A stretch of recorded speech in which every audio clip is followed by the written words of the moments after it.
All right, hey guys, I gotta share my experience. It's kind of funny the way things worked out. I didn't realize Beto O'Rourke was going to be. Ironically, this is the way I see it too. I can be very territorial. People know that. Um, but he ended up speaking at Vanguard. This was a silent disco that I posted about earlier. It's at the same place. And also, he was at Charlie's Cafe, which was right across from MJ's. So I was like, all right, I don't quite I see that he's a great speaker. I see that he says everything we want to hear. He's kind of like the white version of Barack Obama. So I was like, all right, you're going to come into my territory. I'm going to come listen to you. I'm going to come watch you and analyze you and see where you're at, where your head's at. There's some very cool coincidences that happen throughout the day. And man, I talked about the craving to have the microphone. And of course, like they already have a certain set of people lined up that have questions that are going to ask the questions and they get pre-approved. Um, but what I wanted to ask, um, I'll get to a couple other parts here soon. Um, well, no, I'll just go right to it. There was a certain point too that was extremely important in this country right now, and there's a person across. I was right over the shoulder of Beto, and then on the other side there was another guy who was doing the same thing. He was watching, he was listening, and it came to this point of when he was talking about children being encaged and immigration and everything, and me and him locked eyes, and he was like, okay, I get what you're saying, and we locked eyes, and he's like, this is the point, that this is what matters right here, this is what matters, and we're both interested to hear what he has to say, how bold he's going to be about that.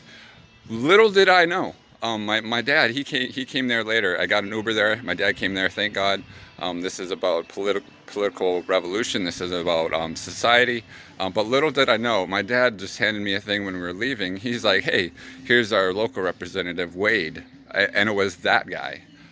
So there's some sort of connection between me and Wade.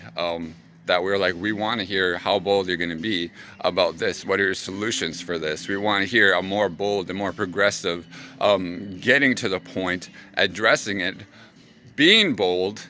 What are your solutions? We want to hear it. And this has always been the political spectrum. I noticed that nothing was brought up about the Green New Deal, the socialism and everything on that thing. And I still think, even on the liberal side, there is a disenchantment and kind of a oppression and suppression of this bolder part of America and this bolder part of society that is being mishandled and mistreated and ostracized. But if I had that microphone, me as an artist, and this sounds stupid, no, it doesn't.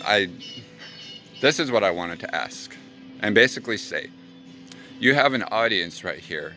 I guarantee, instead of pouring millions of dollars into politicians, pay this group of people, the people that are standing before you right now, listening to you, pay $1 million to each person in this audience to put their heads together, come up with a solution, come up with something reasonable, a visual representation of what the future and the vision of America can and should be.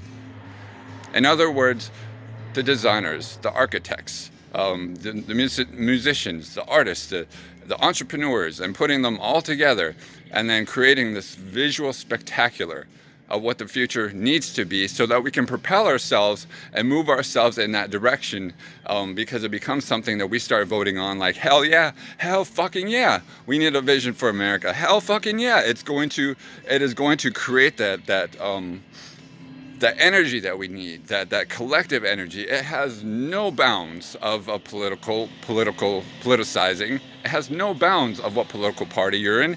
It's just, we want a vision for America.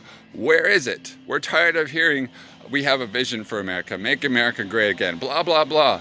We have to see it to believe it. We have to see it to believe it and make it happen.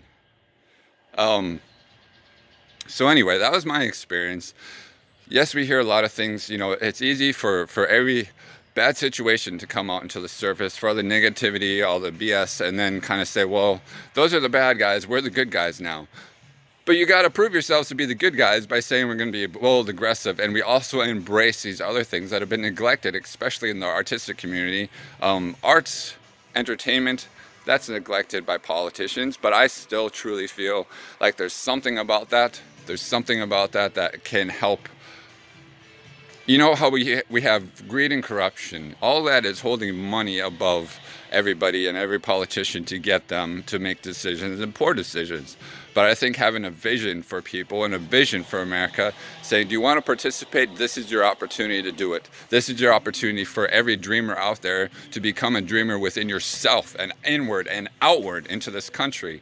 That's just how I believe. So no, I don't hold myself to any political spectrum right now because everything's kind of branched out, and it's just a way for us to start giving those conversations forward, more progressive, more bold, more collective, more reaching across the bridge to Republicans and Democrats and independents themselves and saying, where's the vision?